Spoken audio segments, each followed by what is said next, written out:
दोस्तों, क्या किसी ने मरने के बाद कभी आपसे बात की है? अजीब लगता है ना? एक परिवार के साथ यही हुआ था। सीमेंट की ट्रक आने वाली है, ऐसा मालिक ने बताया। एक बड़ा अपार्टमेंट बनाने का काम चल रहा था। रामपुर में हमारा वहाँ काम था। कढ़ाई पर गरम गरम वड़ा पाव बनाना और मजदूरों को पकौड़ी वड़ा पाव बेचना। हमारा वो बिजनेस भी वही नई साइट पर शुरू किया गया था। बिल्डर ने हमें रहने के लिए नई जगह दी और कंस्ट्रक्शन साइट पर आने वाले सामान की देखभाल करना हमारा काम था। गांव के बाहरी इलाके में स्थित ये जगह थी। जगह काफी सुनसान थी।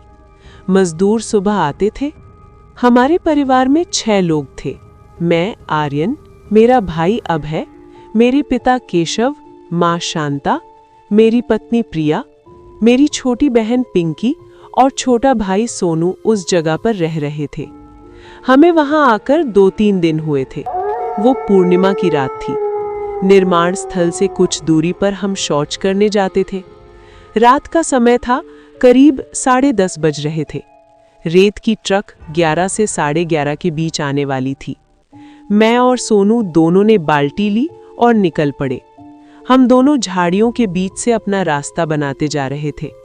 झाड़ी के दूसरी तरफ पत्थर से बनी गोरी दिखाई दे रही थी। लगभग 10 से 15 कब्रें होंगी। भैया, क्या हम शमशान में रह रहे हैं? सोनू ने डरते हुए पूछा। नहीं सोनू, हम शमशान में नहीं रहते। शमशान दूर है। देखो, यहाँ से 100 फीट की दूरी पर है। हम धीरे धीरे आगे बढ़ रहे थे कि तभी हमें एहसास हुआ कि कोई बातें कर रहा था। हमने वहां देखा पर कोई दिखाई नहीं दिया। तो फिर सोनू ने मुझसे कहा, भैया, क्या हम थोड़ा और आगे जाकर देखें? उसी समय झाड़ियों में हलचल दिखाई दी। सोनू और मैं दोनों उस हलचल की ओर बढ़ने लगे। बड़े ध्यान से सुनने के बाद आवाज सुनाई देने लगी। 2 लोग बातें कर रहे थे। मैं सीमा के घर गया था। बाहर से देखा, बहू घर अच्छे से संभालती है। मैंने आपसे कहा था ना, सीमा एक अच्छी लड़की है जो हमारे बाद घर की देखभाल करती है। सीमा एक ऐसी लड़की है जो अपने देशमुख परिवार का सम्मान बढ़ाती है। मैं जानती थी, इसलिए मैं खेत उसके नाम कर दिया था। वो पति पत्नी बातें कर रहे थे। पत्नी अपने पति को बहू के बारे में बता रही थी और उसका नाम देशमुख था।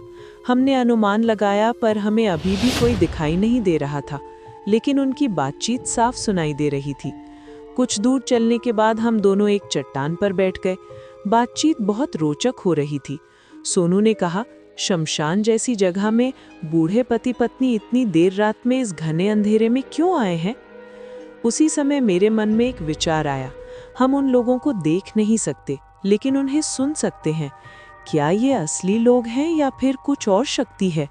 वहीं दूसरी ओर झाड़ी में 2 व्यक्ति एक डंडे पर बैठे दिखाई दे रहे थे। सोनू और मैंने दोनों ने पीछे मुड़कर देखा और वो गायब हो गए। हम दोनों इस जगह पर पहुंचे। वहां आसपास 2 कब्रें थी। मैंने टॉर्च की रोशनी में देखा, उस पर कुछ कुरेदा हुआ था। भास्कर राव देशमुख, जन्म 1940 से, मृत्यु 7/5/1995। उसकी बगल में एक और कब्र थी जिस पर एक नाम लिखा था, सुनंदा भास्कर देशमुख, जन्म 1950, मृत्यु 7/5/1995। उनका सरनेम देशमुख था, ये हमने सुना था। मुझे लगा कि मैंने ये नाम कुछ समय पहले सुना है। सोनू बोला, भैया, इन दोनों की मृत्यु एक ही दिन हो गई थी। ये उस पर लिखी तारीख से पता चला। सोनू, हमें चुपचाप यहाँ से चले जाना चाहिए। ये एक शमशान है, हमें अभी यहाँ से निकल जाना चाहिए। और हम दोनों वहाँ से वापस अपने घर की ओर चल दिए। काफ़ी देर तक चलने के बाद हमें लगा कि दूरी बीत रही थी, लेकिन एक निश्चित दूरी के बाद फिर वही कब्रें दिखाई दे रही थी। मैंने पीछे मुड़कर देखा, लेकिन अब मंजर डरावना था। एक बूढ़ी औरत और एक बूढ़ा दोनों कब्र पर बैठे दिखाई देने लगे। मैंने कहा, जल्दी करो, पीछे 2 लोग हैं, हम शायद छलावा में फंस गए हैं। सोनू और मैं दोनों घास के रास्ते अपने घर की ओर अपना रास्ता बनाकर निकल रहे थे। जब घास खत्म हो जाती, ये कब्रों पर बैठे दिखाई देते थे। 1 घंटे तक ये खेल चलता रहा। अंत में हम दोनों थक गए और एक पेड़ के पीछे छिप गए। वहीं हमने बाकी 2-3 कब्रों को थोड़ा हिलते हुए देखा, वो भी बोल रही थी। अगर आपने माँ और पिताजी की बात सुनी होती तो ऐसा नहीं होता। माँ और पिताजी की वजह से ही हमारी जान गई है, ये भूल मत रेखा।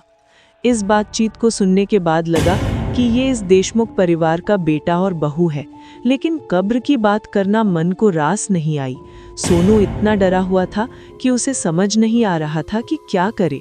वो कानों में उंगलियां डालकर बैठा और कहा, मुझे कुछ सुनना नहीं है भैया, भूत हर जगह हैं और हम वही कर रहे हैं।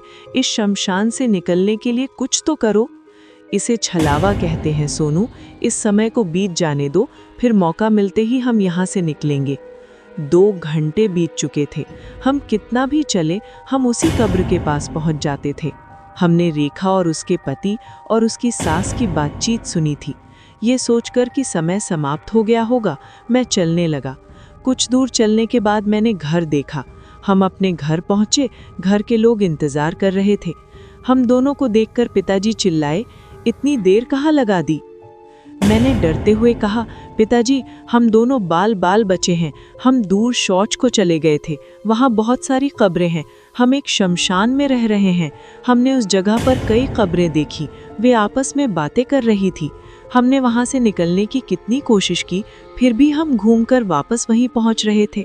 हमें वहाँ बोलने वाली कब्रें दिखी थीं। अनजान जगह नहीं जाना चाहिए, पर तुम लोग कहाँ मानते हो? चलो अब अंदर चलो। घड़ी में 1 बज रहे थे। हमारे साथ साथ पिंकी और प्रिया बहुत डरी हुई थी। हम सब एक साथ ही सो गए। कुछ देर बाद दरवाजे के बाहर की आवाज़ें आने लगी। गौर से सुना, बाहर 4 लोगों के बीच बहस हो रही थी। मैंने सोनू से कहा कि कुछ देर पहले जो आवाज़ हमने सुनी थी, ठीक वैसी ही आवाज़ आ रही है। हाँ भैया, तुम सही कह रहे हो, ये रेखा और उसके पति की आवाज़ लग रही है। प्रिया ने पूछा, ये बाहर से कैसी आवाज़ आ रही है? कौन बातें कर रहा है? कोई औरत रो रही है, उसे कोई मार रहा है। मेरी छोटी बहन पिंकी कुर्सी पर खड़ी हो गई। उसने कहा, मुझे बहुत डर लग रहा है, कुछ करो। घर के सारे लोग जाग गए और दरवाजे की बाहर कौन है ये देखने आगे बढ़े। पिताजी ने दरवाज़ा खोला और बाहर का नज़ारा देख उनके पैरों तले ज़मीन खिसक गई। मैंने अपने पिताजी को देखने के लिए बाहर देखा और मैं भी डर गया। बाहर आंगन में 4 कब्रें दिखाई दे रही थीं। चारों कब्रें आपस में चर्चा कर रही थीं। वो यहाँ कैसे आईं और क्यों, कुछ समझ में नहीं आ रहा था। घर पर हम सब बहुत डरे हुए थे। औरत के रोने की आवाज़ लगातार बढ़ती जा रही थी। हमने बिना बाहर निकले अंदर से दरवाज़ा बंद कर लिया और घर में बैठ गए। अचानक उनकी आवाज़ें बंद हो गईं। हमने सोचा कि शायद ये समय समाप्त हो गया।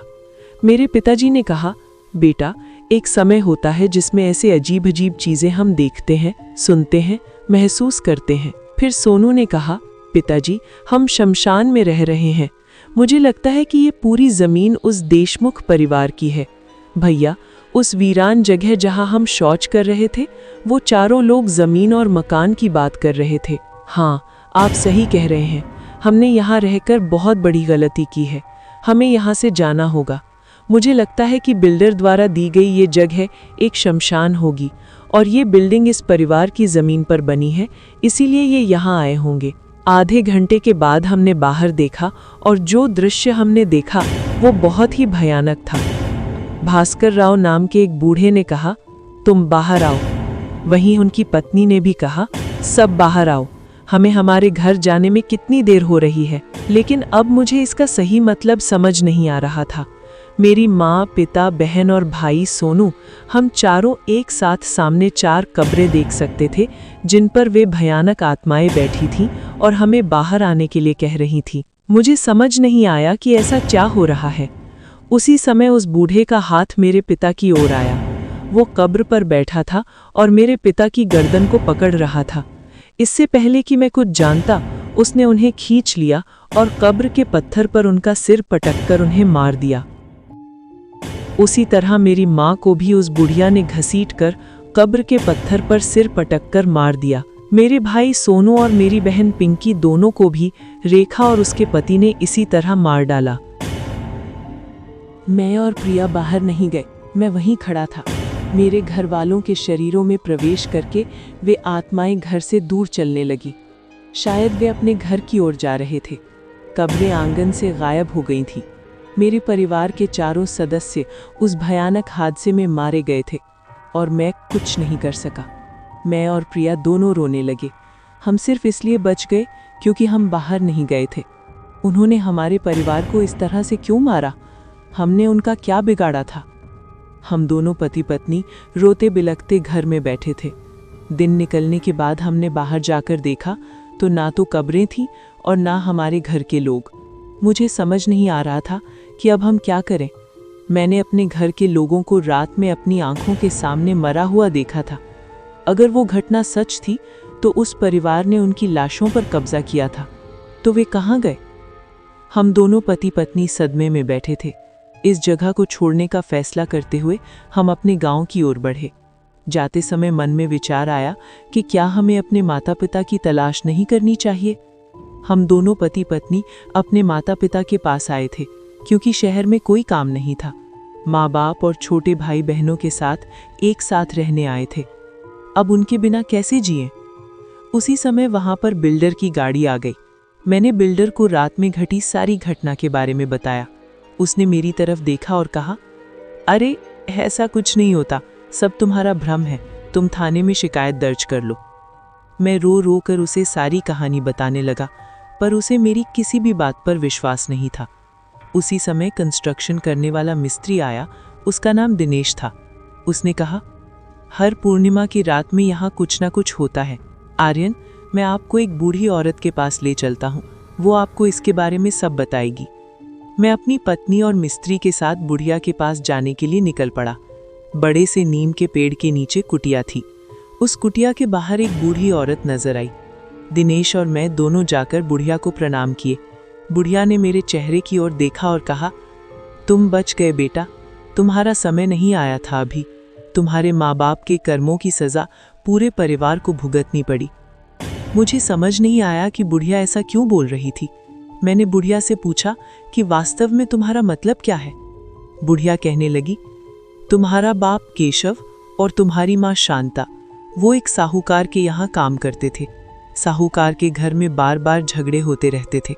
तुम्हारे माँ बाप उनके झगड़े सुनते रहते थे। घर में 2 बहुएं थीं और 2 बूढ़े पति पत्नी, ऐसे कुछ 6 लोग रहते थे।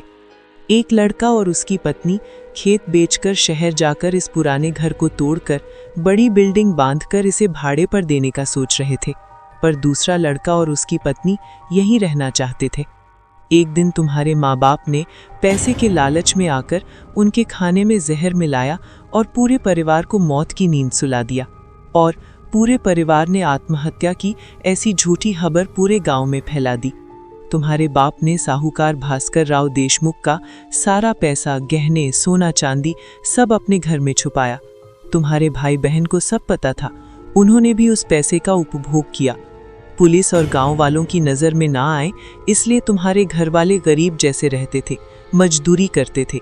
तुम शहर में रहते थे इसलिए तुम्हें यहाँ की कोई भी बात नहीं पता थी। शादी के बाद तुम यहाँ अपनी पत्नी के साथ आए। जिन प्रेत आत्माओं ने तुम्हारे घर वालों को मारा उन्हें ये सब नहीं पता था, इसलिए तुम बच गए। देशमुख परिवार की मौत के बाद उनकी कब्रें गांव के बाहर इसी जगह बनाई गईं और जैसे तैसे तुम्हारे परिवार को इसी बंद काम की साइट पर काम मिला।